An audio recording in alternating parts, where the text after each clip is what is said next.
हमारे मानव जीवन का एक विशेष लक्ष्य या उद्देश्य होता है। इसी के लिए हम सब इस संसार में आए हुए हैं। लोगों की धारणा इस विषय में कुछ भी रहे, पर मैंने निश्चय कर लिया है कि मैं जीवन के प्रचलित विचारधारा में बिल्कुल नहीं बहूंगा।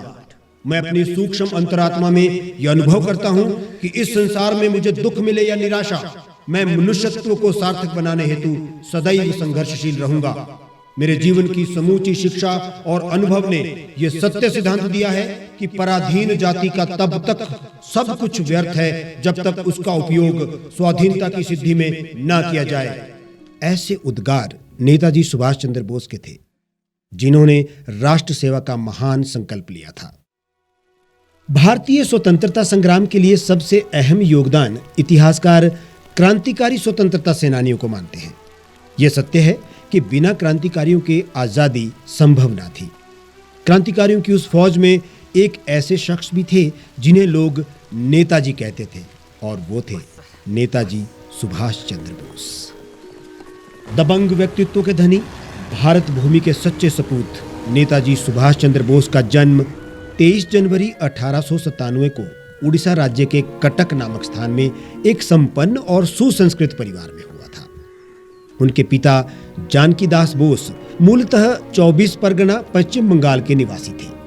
सुभाष चंद्र बोस अपनी माता पिता की 14 संतानों में से 9वीं संतान थे। उनकी प्रारंभिक शिक्षा यूरोपीय स्कूल में पूर्ण हुई। कलकत्ता के प्रेसिडेंसी कॉलेज में बीए की परीक्षा उत्तीर्ण करने के बाद वे आईसीएस की परीक्षा में सम्मिलित होने विलायत चले गए।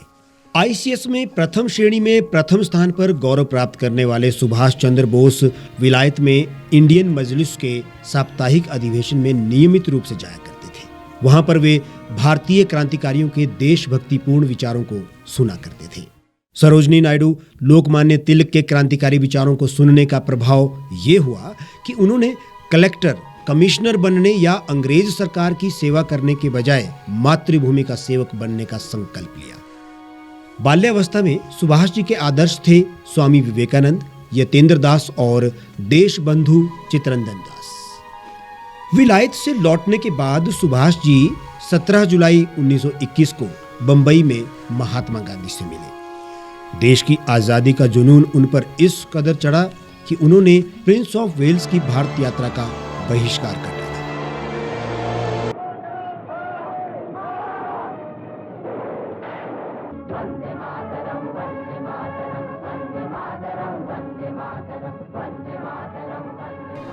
इस एवज में उन्हें 10 माह के कारावास की सजा भी भोगनी पड़ी।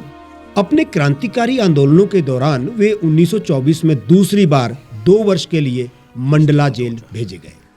जेल से छूटते ही उन्होंने बंगाल के क्रांतिकारियों से, विशेषकर देशबंधु चित्तरंजन दास, यतेंद्र दास से घनिष्ठ संबंध स्थापित किए और क्रांतिकारियों के आंदोलनों को सक्रिय गति देना शुरू कर दी। कैदियों को राजनीतिक बंदियों का अधिकार देने के लिए ऐतिहासिक अनशन में यतेंद्र दास की मृत्यु हो गई। तब नेताजी ने क्षुब्ध होकर उनके शव के साथ लाहौर से कलकत्ता तक की यात्रा की। इस विद्रोही तेवर की वजह से उन्हें अब तक 11वीं बार जेल की हवा खानी पड़ी। सन 1934 में कांग्रेस द्वारा निष्कासित किए जाने पर उन्होंने फॉरवर्ड ब्लॉक की स्थापना की। अंग्रेजों ने नेताजी को कलकत्ता के पैतृक निवास में नजरबंद कर दिया। सन 1940 की मध्य रात्रि में वे मौलाना का वेश बनाकर भाग निकले। वहां से वो पेशावर चले गए और वहां सुनियोजित योजना के तहत अपने क्रांतिकारी साथियों से मिले। पेशावर से अफगानिस्तान की पहाड़ियों के रास्ते होते हुए वे आधी रात को पिस्कन से मायना गांव पहुंचे। पहाड़ी कबीली रास्तों की थकान, पैरों में पड़े छाले, सुन्न कर देने वाली हवा के थपेड़ों से होते हुए काबुल जा पहुंचे। वहां से वो मास्को और फिर बर्लिन चले गए।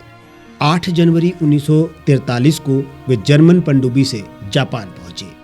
वहां से 90 किलोमीटर की लंबी यात्रा तय करके वे मनीला, ताइपेई, हमार सत्सु होते हुए टोक्यो पहुंचे। बर्लिन में भी नेताजी सुभाष चंद्र बोस ने भारत को आजाद कराने के लिए आजाद हिंद फौज खड़ी की है। देखिएगा, हमारी ये फौज ही अपनी जांबाजी से कल हिंदुस्तान की आजादी का परचम लहराएगी। इंकलाब जिंदाबाद। That's where I should be. Of course. You know, we have great dreams for Asia. and Rash Behari San is eagerly waiting for you to take over the Indian National Army.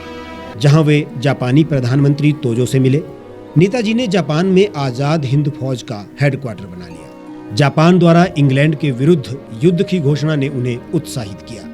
मैं सुभाष बोल रहा हूं। पूरे 1 साल से मैं खामोशी और सब्र रखे सही समय का इंतजार कर रहा था, पर अब वो घड़ी आ चुकी है। सिंगापुर में अंग्रेजों की हार का मतलब है ब्रिटिश साम्राज्य का पतन, और यहीं से शुरू होगा हिंदुस्तान के इतिहास में एक नया सवेरा। अंग्रेजों द्वारा जापानी सेना के सामने आत्मसमर्पण ने उनके आजादी के प्रयत्न को और मजबूत किया। नवंबर 1941 में आजाद हिंद फौज की स्थापना के बाद से नेताजी ने आजादी के लिए अपने प्रयासों को और अधिक सक्रिय कर दिया। आजाद हिंद फौज के सेनानियों को 8 जुलाई 1940 में सिंगापुर में संबोधित करते हुए उन्होंने कहा था, हमारी ये सेना हिंदुस्तान को अंग्रेजों की दास्ता से मुक्त करेगी। आजाद हिंद फौज के सिपाहियों, अब दिल्ली चलो। उसके बाद तो इनकलाब जिंदाबाद, तुम मुझे खून दो, मैं तुम्हें आजादी दूंगा, भारत माता की जय, ये नारे गूंज उठे। खासकर उन्होंने अपनी सेना के लोगों को तुम मुझे खून दो और मैं तुम्हें आजादी दूंगा के अपने महान शब्दों के माध्यम से अपनी मातृभूमि को अंग्रेजों के शासन से मुक्त करने के लिए प्रेरित किया था। 8 जुलाई 1940 को स्वतंत्रता के इस अभियान के लिए एक बड़ी धनराशि की आवश्यकता थी। नेताजी की अपील पर एक हबीबुर रहमान नामक मुसलमान व्यापारी ने करोड़ की संपत्ति दे दी। सिंगापुर में नेताजी के तुलादान में भारतवासियों ने बढ़ चढ़कर दान किया। 21 अक्टूबर 1943 में आजाद हिंद फौज के पदाधिकारियों की घोषणा की गई, जिनमें सुभाष चंद्र बोस अध्यक्ष थे। लक्ष्मी स्वामीनाथन को कैप्टन बनाया गया। नेताजी ने दुनिया की पहली महिला फौज का गठन किया था। फौज के इस आजादी अभियान में नेताजी ने महात्मा गांधी को राष्ट्रपिता कहते हुए उनसे इस पवित्र यज्ञ में आशीर्वाद मांगा, मगर कि विश्व युद्ध का फायदा उठाकर अगर हमने अंग्रेजों को बाहर नहीं धकेला तो ऐसा मौका फिर नहीं आएगा। दुश्मन को उसकी मुसीबत के समय दबाना गलत है। ये युद्ध समाप्त हो जाने दो, फिर हम अपनी स्वतंत्रता के लिए लड़ लेंगे। फर्स्ट वर्ल्ड वॉर में भी तो हमने उनकी मदद की थी, बदले में हमें क्या मिला बाबू? Rowlatt act, Jallianwala Bagh. ये चुप बैठने का वक्त नहीं है बाबू। ठीक है, फिर अगर तुम यही चाहते हो तो हमें अपने अपने अलग रास्तों पर चलना होगा। आप ऐसा क्यों कह रहे हैं बाबू? क्या हमारी मंजिल एक नहीं है? आप इस तरह मुझे अलग नहीं कर सकते। कभी आप ही ने कहा था महात्मा जी कि अगर अकेले छूट जाओ और सत्य तुम्हारे साथ है तो आगे बढ़ने से मत डरना। मैं तुम्हारे तरीकों से सहमत नहीं हूं सुभाष। फिर भी अगर अपने तरीके से तुम भारत को स्वतंत्रता दिला सके तो देखना, सबसे पहले तुम्हारी पीठ थपथपाने मैं ही आऊंगा। फिर मुझे आशीर्वाद दीजिए कि मुझे अपने मार्ग पर सफलता मिले। अफसोस के साथ इस सत्य को स्वीकारना पड़ता है कि गांधी और नेहरू से नेताजी को कोई सहयोग नहीं मिला।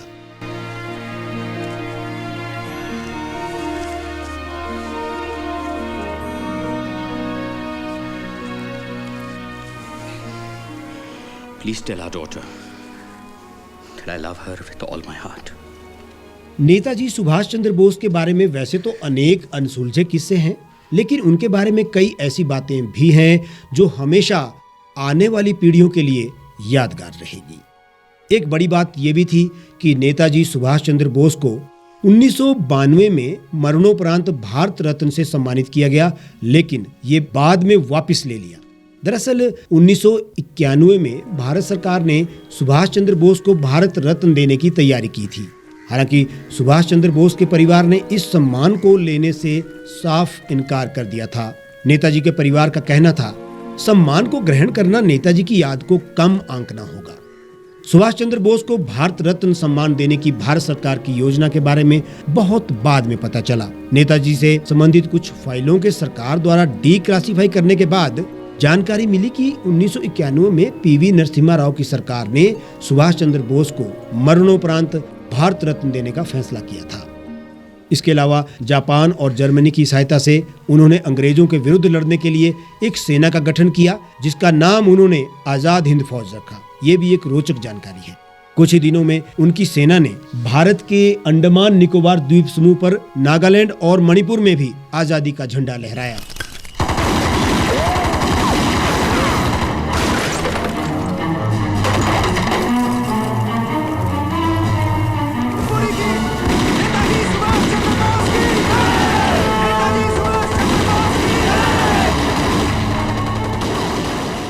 किंतु जर्मनी और जापान की द्वितीय विश्व युद्ध में हार के बाद आजाद हिंद फौज को पीछे हटना पड़ा, लेकिन उनकी बहादुरी और हिम्मत यादगार बन गई। आज भी हम ऐसा विश्वास करते हैं कि भारत को आजादी आजाद हिंद फौज के सिपाहियों के बलिदान के बाद ही मिली है। 12 अगस्त 1945 को जापान के युद्ध में पराजय की घटना ने नेताजी को निराश कर दिया, किंतु हमारा भारतवर्ष 50,000 सेनानियों के इस महान सिपाही सेना नायक को हमेशा याद करता रहेगा।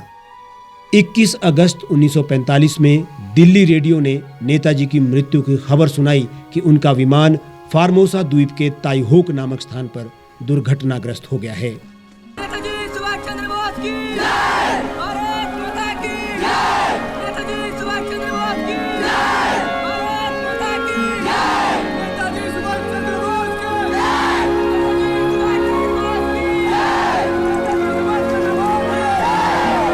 तेईस जनवरी को अब हम पराक्रम दिवस के रूप में मनाते हुए नेताजी के अदम्य साहस, वीरता, राष्ट्रभक्ति और उनके महान आदर्शों को याद कर रहे हैं और आने वाली पीढ़ियां युगों तक उन्हें इसी प्रकार याद करती रहेंगी।